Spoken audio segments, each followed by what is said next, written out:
네, 여러분, 화요일, 자, 오늘 아침자 제가 쓴 이 니케이와 산케이의 아베 노믹스 전쟁 또는 뭐 이런 칼럼을 아마 페이스북에 띄워놨으니까요. 여러분들이 이제 좀 읽어보실 겁니다. 근데, 그 칼럼에 대해서 뭐 여러 사람들이 이제 전화도 오고 잘 읽었다, 뭐 재밌다, 뭐 이런 반응들이 좀 오고 했습니다. 근데 그 내용을 오늘 조금 설명을 해드리겠습니다. 이제 환율 전쟁 가지고는 제가 몇 번 이미 얘기를 했습니다만 사실 환율 전쟁 이면에 있는 각국의 통화 정책 또 경제 정책 이런 것들은 사실 우리가 늘 예의주시해서 보고 하는 것이죠. 그래서 그런 것들이 이제 사실 뭐 어떻게 보면 장기적으로 보면 크게 경제를 결정짓는 것은 아닌데 단기적으로는 분위기에는 굉장히 또 영향을 줍니다. 근데 이번에 재밌는 것은 이 일본의 니케이라고 하는 신문이 있잖아요. 일본 경제신문입니다. 그 니케이가 있고 일경 니케이. 그 다음에 산업경제신문이라고 해서 산케이라고 있습니다. 이 산케이는 우리가 잘 알다시피 산케이의 서울지국장이라는 친구가 한 번씩 그 망언에 가까운 얘기를 하고 하면서 이제 우리 국민들을 좀 재밌게 해주죠. 그 뭐 독도에 대한 얘기라든지 뭐 또는 위안부 문제에 대한 그런 아주 과격한 일본 극우적 물론 이제 그 얘기 중에는 우리가 경청해야 될 얘기도 있습니다만은 또 참 터무니없는 그런 주장들도 많이 또 있죠. 근데 바로 그 친구가 속해 있는 이 신문이 이제 산케이 신문입니다. 이 산케이 신문은, 원래 이제 경제신문에서 출발했습니다만은 최근에는 경제신문이라기보다는 주로 정치신문인, 정치지향적 기사를 많이 쓰는, 일종의 정치 전문지다. 이렇게, 변질이 되었다고도 보는 그런 신문 중에 하나고, 일본 경제신문의 이제 정통, 한국경제신문처럼 정통, 경제신문입니다. 그래서, 여러 가지 이제 논란들이 있는데, 최근에 논란 아주 재밌습니다. 우선, 산케이 기사를 한번 볼까요? 산케이 기사는 이건데요. 사실 뭐, 기사, 신문 자체를 가지고 좀 뽑아야 되는데, 제가 인터넷에서 뽑았습니다. 일요, 경제 강좌입니다. 일요 경제 강좌. 편집위원, 다무라 히데오. 반 아베노믹스를 참아라.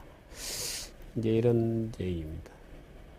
뭐 내용은 짐작할 수 있죠. 이 내용을 읽어보면 굉장히 다무라라고 하는 친구가 이 상당히 어떤 뭐라 그럴까요? 글쎄, 이 경제의 어떤 정통이라고 보기는 좀 어렵고, 근데 분명히 일본에 이제 이렇게 생각하는 사람들이 많이 있습니다. 근데 이 사람이 이제 이 반아베노믹스를 참하라, 목을 쳐라, 이렇게 되는데, 이 반아베노믹스가, 최근에, 일본 경제신문은 또 지금 산케이 신문은 일요 경제 강좌라고 하는 이제 코너고요. 또 니케이에 보면 경제교실이라는 코너가 있습니다. 그 경제교실은 일본 경제신문에서 가장 자랑하는 지면 중에 하나죠. 그 경제교실은 이제 주요 경제 개념을 가지고 쭉 설명해주는 이제 그런 겁니다. 근데 거기에서 이제 아베노믹스를 주제로 해가지고 우에다 카즈오 도쿄대 교수, 그 다음에,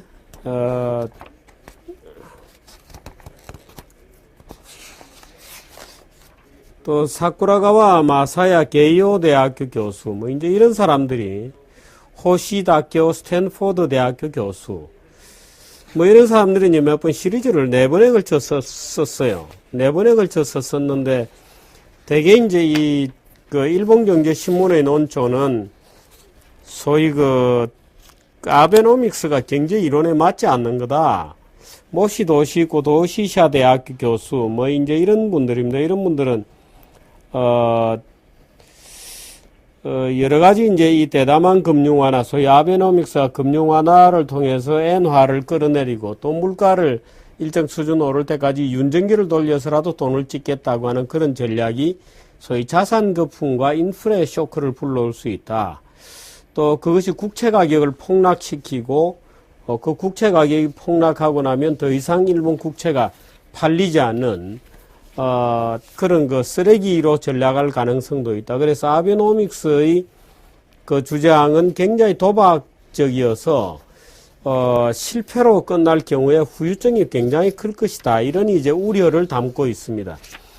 근데 이제 저도 이제 그런 주장에 일리가 있다고 생각하고 어제 아침자 제가 쓴 이제 칼럼이 이제 바로 그런 내용들을 쭉 담고 있는 그런 칼럼입니다. 그 제가 며칠 전에 환율 전쟁할 때도 약간 설명을 드렸겠습니다만은 이 실제로 일본의 국채가 지탱돼 일본의 국채는 아마 여러분들 표는 많이 봤겠습니다만은 한번 같이 보시죠. 요 그림만 좀 부각시켜 주면 좋겠는데요. 일본의 국가 부채 비율입니다. 이게 이제 GDP 규모에 대비한 국가 부채 비율이어서 절대액은 굉장히 다릅니다. 근데 일본이 230%, 그리스가 174.7%, 이탈리아 128%, 포르투갈 120% 조금 안 되죠. 프랑스 80, 스페인 85, 독일 82 이런 정도 됩니다. 근데 일본이 일본 국채가 일본 GDP의 230%나 되는데도 불구하고 일본이 부도가 나지 않고 국채가 그럭저럭 소화가 되는 이유는 뭐냐 하는 것이 이제 우리의 초점이잖아요. 근데 사실 일본은 예를 들어서 그리스 같은 경우에 일본보다 훨씬 낮고 이탈리아 같은 경우에도 일본의 절반밖에 안 되는 그런 그 부채 비율을 가지고도 왜 부도 지경에 임박해서 사실상 디폴트에 직면하게 되느냐 하는 문제는 기본적으로 그 구조가 달라서 그렇습니다. 예를 들어서 그리스나 이탈리아 같은 경우에는 이들 국채의 대부분을 이제 유럽 북쪽 지역에서 주로 이제 다른 나라 투자가들이 가지고 있죠. 그 반면에 일본의 국채는 대부분이 일본 국채 잔액이 여러분 그 이 숫자를 기억해 놓으시기 바랍니다만 14조 6천억 달러 정도 됩니다. 14조 6천억 달러. 한번 계산해 보시죠. 어마어마한 돈입니다. 14조 6천억 달러의 일본 국채가 발행이 되어 있는데 그게 이제 총액이 일본 GDP의 230% 정도 된다 이런 것이죠. 근데 미국이 이제 일본보다 GDP 규모도 훨씬 크고 그런데 미국이 발행해 놓고 있는 미국 국채도 굉장히 논란이 많이 있지 않습니까? 미국 국채 너무 많이 발행됐다 이렇게 얘기하는데 그것도 16조 4천억 불 정도 됩니다. 그러니까 일본이 미국 국채 총액에 거의 한 2조 달러 정도로 육박하는 14조 6천 대 16조 4천이니까 한 1조 8천억 달러 정도 차이 나기 육박에 들어가고 있죠. 근데 예를 들어서 미국 국채의 대부분은 일본이다, 중국이다, 한국이다, 이제 이런 이제 다른 나라들이 가지고 있죠. 근데 미국은 이제 소위 이제 기축통화이기 때문에 미국은 소위 디폴트 가능성이라는 것은 없습니다, 구조적으로.